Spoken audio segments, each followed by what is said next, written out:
Vamos abrir nossas Bíblias, aí aonde você a tiver, vai ter aqui a projeção aqui atrás de mim. O livro é 1 Reis, capítulo 19. Eu vou introduzir você na situação, talvez você não tenha pleno conhecimento do que está se passando aqui.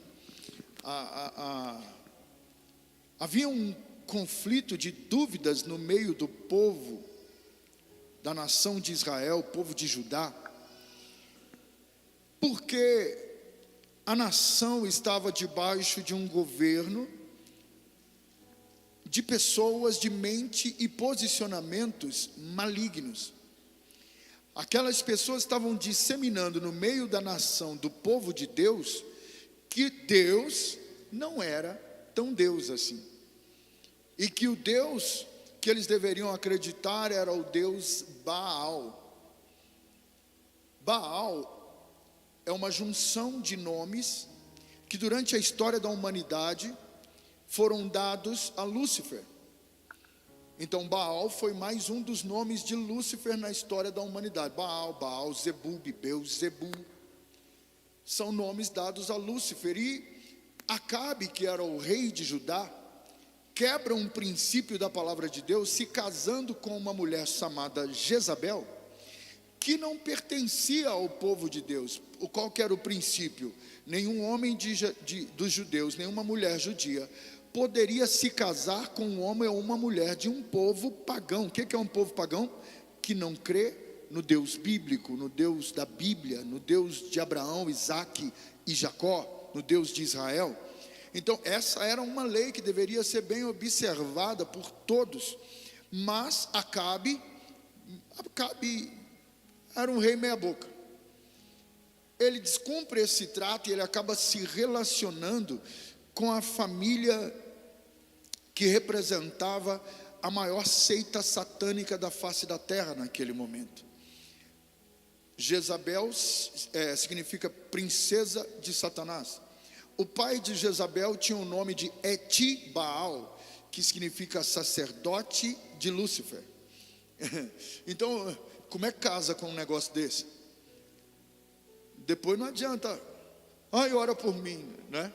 Mas brincadeiras à parte, vamos para o que é mais sério aqui. Essa família pagã mora dentro do palácio real, tem acesso ao templo que deveria ser de adoração ao Senhor, e começa a perverter a adoração ao Senhor no meio do povo de Israel. O povo de Israel já tinha seus Baalaíns. Quem sabe o que é Baalaíns? Pequenas miniaturas de Baal, obras das mãos de um artista. O povo de Deus tinha dentro de suas casas os seus Baalaíns. Os profetas, existiam 101 profetas ali. Todos os 101 profetas estavam acovardados, amedrontados por Jezabel e Etibaal, e também Acabe, que era o rei de Israel. Eles foram escondidos por um dos 101 profetas, o nome dele, Obadias. Ele enfia, ou ele coloca os 100 profetas dentro de uma caverna. E aí vem a palavra de Deus ao profeta, quem sabe qual é o profeta? Elias. Elias vai ter com o rei Acabe. Dá um recado ao rei Acabe para mim. Quando Elias está a caminho do rei Acabe, ele se encontra com esse profeta Obadias. Sabe o que o profeta Obadias estava fazendo? Ele estava fugindo. Elias está vindo para cá e Obadias está indo para bem longe. Eu vou para bem longe desse lugar, não aguento mais essa feiticeira, essa bruxa. Morrendo de medo, e deixou 100 profetas, 100 homens que Deus ungiu, acovardados dentro de uma cova, e fugiu. E ele encontra com Elias. Que todo ser humano possa se encontrar com um Elias na sua vida. Elias encontra com ele e fala assim: ô menino. E esse profeta era da escola profética de Elias. Então você imagina como ficou o estado de Elias em saber que um aluno dele estava fugindo da batalha espiritual. Diga para alguém que está longe de você, sem tirar a máscara aí, fala assim: foge da batalha não, irmão. Você só tem vitória sobre o que você enfrenta.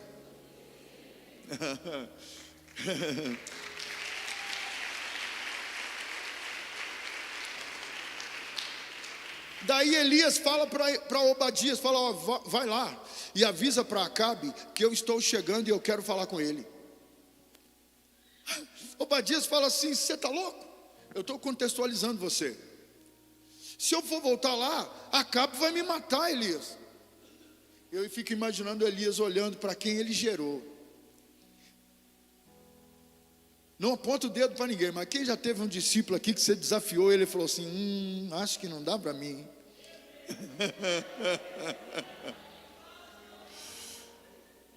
Irmão, é certo que Obadias corria risco de morte, mas ele era um profeta, você entendeu? Alguém que Deus ungiu para apontar o dedo e falar: assim diz o Senhor.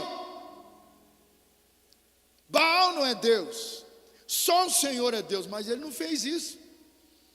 Ele encontra com o líder dele fala: volta lá, dá o recado, eu estou indo para conversar com ele. Não, você vai me matar. Irmão, um desafio nunca é do teu tamanho. Um desafio te faz aumentar de tamanho.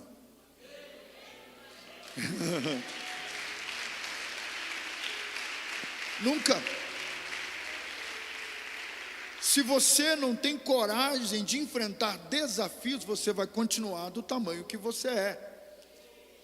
O Deus dos desafios nunca desafia alguém para acabar com a vida dele, para matá-lo.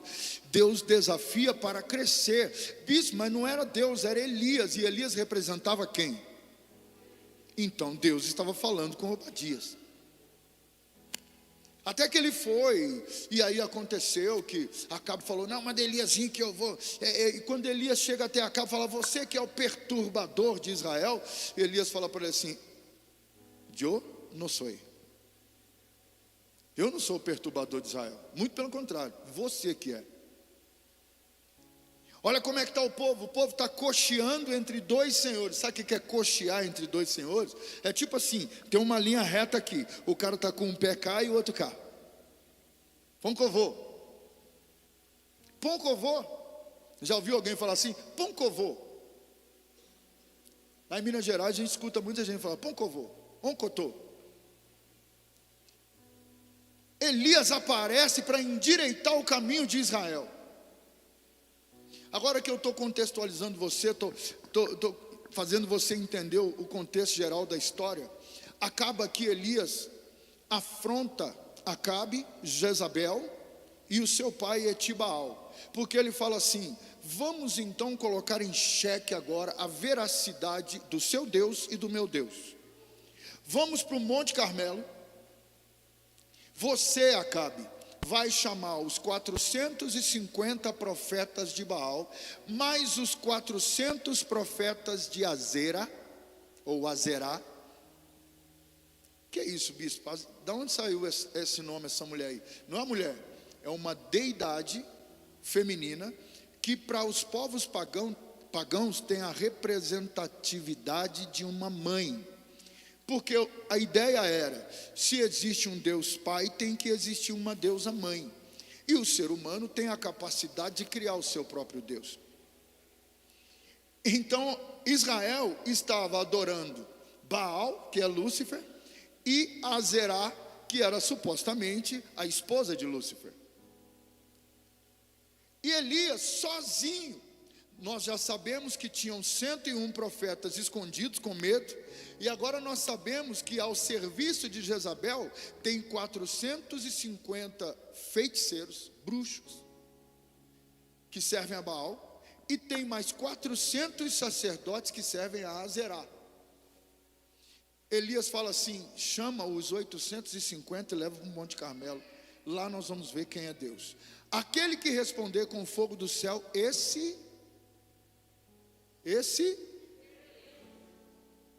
Rapaz, que ousadia é essa? Que convicção é essa? Uma nação inteira está se curvando diante de outros deuses, 101 profetas escondidos, morrendo de medo, e aparece um. Deus só precisa de um, está aqui? Só precisa de um. Em um determinado momento, Elias fala assim: eu sirvo ao Senhor meu Deus, perante cuja face eu estou. Uau! Como que é estar diante da presença de Deus ininterruptamente? Ah, bispo, eu vou subir para o monte, eu vou ficar no monte, vou morar no monte, vou armar uma tenda no monte, que eu quero ficar na presença de Deus. É isso? Estar diante da presença de Deus é você viver o mundo e o mundo ver Deus em você.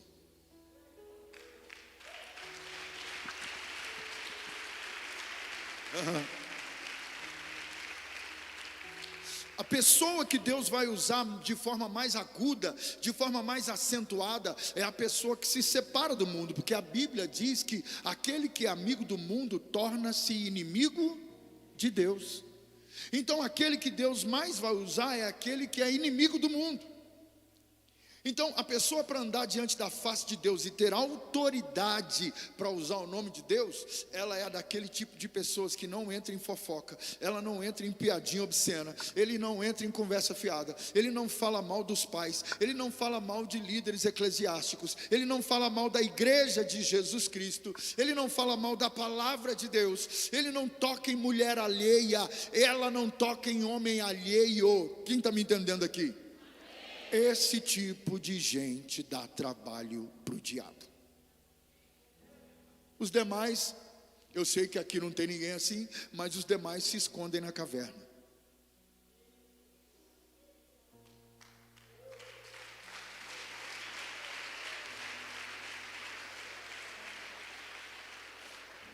Primeira luta, porque ele não está diante da face de Deus.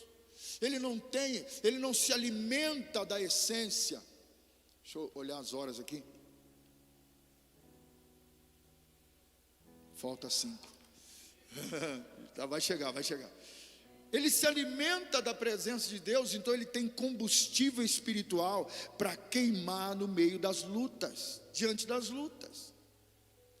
Agora, ele tem o título de profeta, mas ele não se comporta como um profeta. Profeta fala da parte de Deus. O profeta está preocupado com o trabalho, está preocupado com o time do futebol. Não estou dizendo que isso é pecado, amém, gente? Eu estou falando aqui de inversão de valores. Está preocupado com o time de futebol, está preocupado se a lua vai ficar vermelha, se vai ficar azul, se a lua vai ser minguante, está preocupado com o horóscopo, está preocupado com o filme do Netflix, está preocupado com os jornais, todos os jornais, a TV. Profeta, lugar de profeta é joelho dobrado, madrugada, Bíblia, jejum, oração.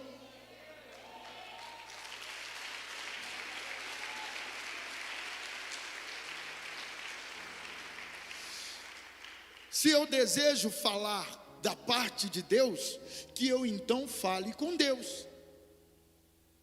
Tem muita gente de fala vazia por aí. Tem sim, não vamos tampar o sol com a peneira. Tem ou não tem, igreja? Mas a gente ouve de vez em quando, não ouve? Tem muita gente que está, vou usar uma mais educadamente, tem muita gente que está colocando para fora algo que não existe dentro dele. Lembre-se, está escrito a letra, o espírito. Então tem muita gente cheia de letra, muito intelecto, muito conhecimento, arrebata multidões, mas é vazio, não confronta pecado, não corrige, não exorta, porque tem medo de perder a ovelhinha. O que Elias fez com o discípulo assim que o viu? Você está indo para onde, rapaz? Teu lugar é lá. O profeta hoje tem medo de corrigir. O pai, a mãe tem medo de corrigir o filho hoje. O patrão tem medo de corrigir o funcionário. Valores invertidos, prejuízos revestidos.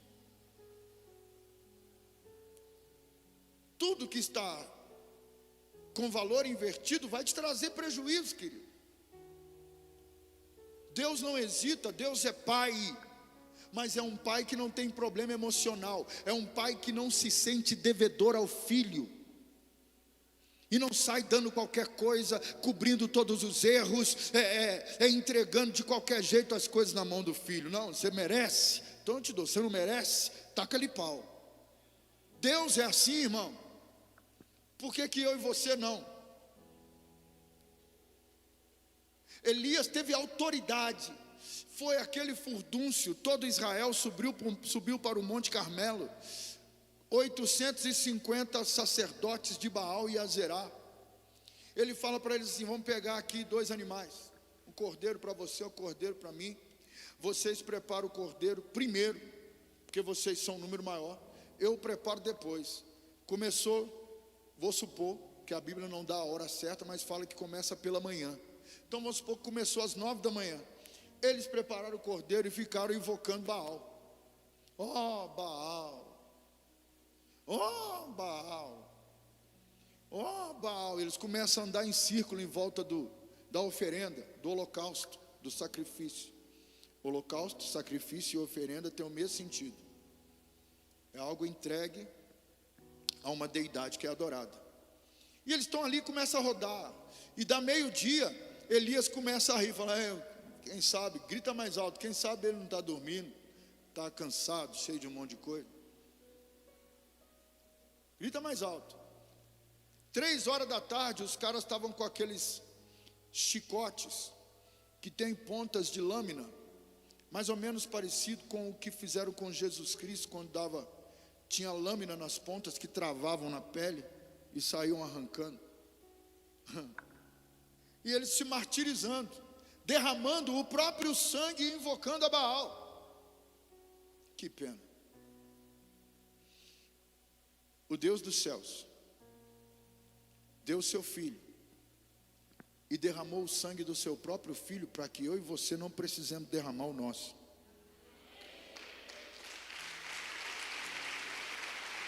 Que pena. E no auge daquele martírio, Elias entra mais uma vez. Ela fala: seu Deus, agora é minha vez. Parte o animal em pedaços, põe em cima de 12 pedras que representam unidade. Diga comigo. One more time. Yeah, baby. Thank you. Unidade. Era necessário que as 12 tribos pensassem da mesma forma, que há um só Deus. Quando Elias pega as 12 pedras, ele pega uma por uma e olha para Israel assim. Pega outra e olha para outra equipe assim, ó. Pega outra e olha para outra igreja assim, ó. Pega outra e olha para o filho assim, ó. Pega outra e olha para o pai assim, ó. Tipo assim, no olho ele está falando: você está entendendo? Que tem que ter unidade. Porque 12 pedras representavam as 12 tribos que tinham que ter a mesma mente, a mesma fala, o mesmo espírito. Sem essa unidade, reino dividido, casa dividida, não subsistirá. Ele junta as 12 pedras, põe lá madeira, palha, feno, põe um animal picotado em cima, e ele vira para o povo agora e fala assim: enchei 3 cântaros de água e encharque. Volta. A palavra de Elias é que ia cair fogo do céu, e ele molha, ele encharca. Agora, irmão, preste atenção nisso aqui, eu já estou terminando, porque nós não podemos extrapolar o horário. Não chovia, mais de 3 anos não chovia, não tinha água. Quem tinha água tinha, cascalho. E quem tinha cascalho para ter água andava com um cantil de água feito de couro de animal do lado. Quem andava com esses cantis de água era toda a nação de Israel, ou quase todos da nação de Israel. Como que se enche os 3 cântaros de água? Com a água dos cantis do povo de Israel. Resumidamente, o povo de Israel que adorava a Baal e a Zerá pagou para ver a vergonha de Elias. Ui. Eles literalmente pagaram para ver o que ia dar. Vamos ver se esse cara é de Deus mesmo. Vamos ver se tem poder, tem unção, tem autoridade.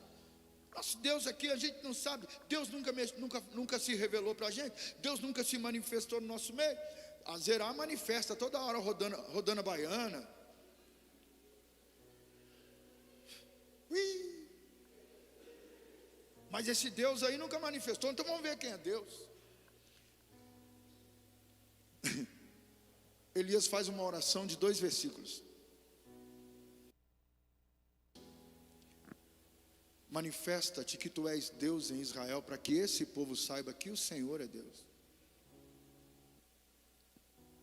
De repente, rompe fogo do céu, toca naquele altar, consome a água, consome os animais, queima as pedras. Em volta tinha um rego que a água ficou empoçada, lambeu a água. Toda a nação de Israel começou a gritar: só o Senhor é Deus.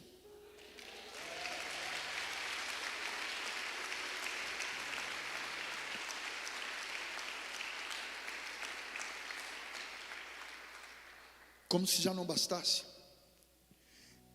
Elias cerca no vale aqueles 850 sacerdotes de Baal, e com uma espada na mão, ele mata 850 homens. Eliminou da face da terra todo vestígio de invocação do mal na terra dos judeus. Que vitória!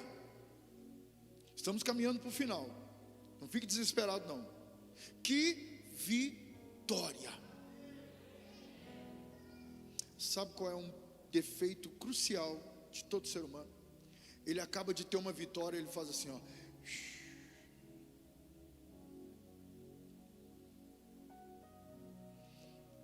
Comer um churrasco de picanha agora. Não quero nem pensar em jejum tão cedo na minha vida. Ele baixa a guarda. Vai Elias para casa no outro dia. Aliás, naquele mesmo dia, Jezabel envia um mensageiro. E eu vou ficar só com a parte natural e psíquica. Eu não vou citar o que eu entendi de espiritual nesse texto. Jezabel manda o mensageiro vai até a casa de Elias, toque, toque, toque. Elias abre a porta, o mensageiro fala assim: ó, tão certo, como que você fez com os sacerdotes de Baal e Azerá, amanhã você morre do mesmo jeito.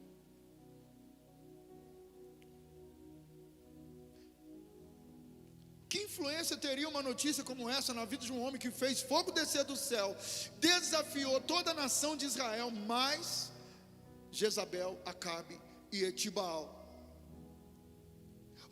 Que notícia poderia influenciar um homem que faz uma coisa como essa? Mata 850 pessoas. Que robustez espiritual, que poder, que autoridade.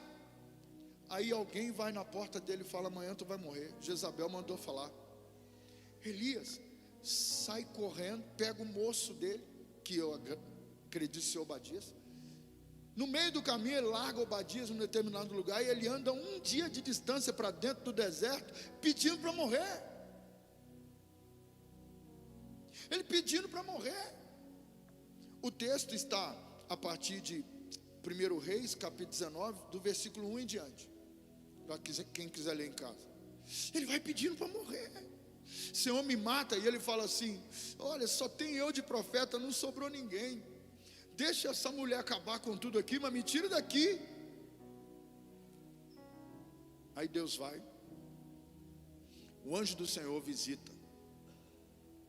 Ele está dormindo debaixo de uma árvore.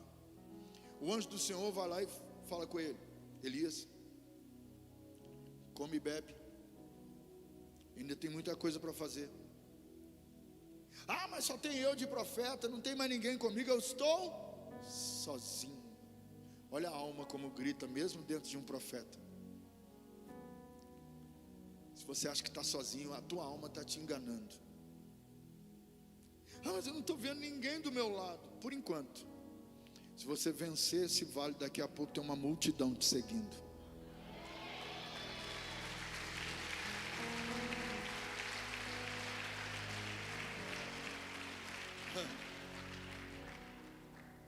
Elias come e bebe de um pão que o anjo fez para ele. Dá para você entender isso? Ô gente, nós estamos lendo uma Bíblia que anjo veio fazer pão quente para um profeta e água fresca. Come e bebe. Ele come, bebe, olha para a pedra e bota a cabecinha e dorme de novo. Aí a Bíblia diz que pela segunda vez o anjo toca em Elias e fala: Elias, levanta e anda, porque ainda há muito para você fazer.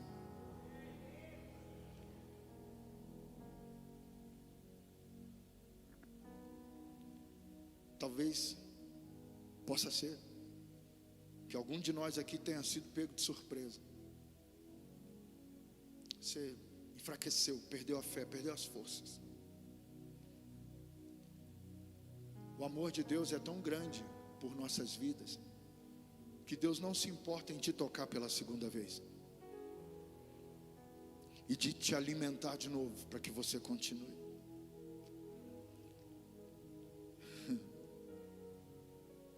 Porque quem serve a Deus, Deus nunca se esquece dele. Quem faz a vontade de Deus, Deus nunca se esquece dele. Deus tem aliança com aqueles que têm aliança com o altar dele, com a casa dele. E esses que têm aliança nunca serão esquecidos. E Elias tinha aliança, apesar de que ele estava num momento de fragilidade, ele estava pedindo para morrer. Deus entrou aqui e saiu aqui. Não, Elias. Está escrito no Novo Testamento, Elias não sabia disso, porque ele está no Antigo Testamento. Nem a morte, nem a vida, nem o presente, nem o futuro, nem principados, nem demônios, nem anjos, nem demônios, nem principados, nem potestades irão nos separar do amor de Deus que está em nós por meio de Jesus Cristo. Fechando essa palavra, você pode ser a pessoa mais fraca aqui dentro hoje. Deus quer te tocar, ou pela primeira vez, ou pela segunda.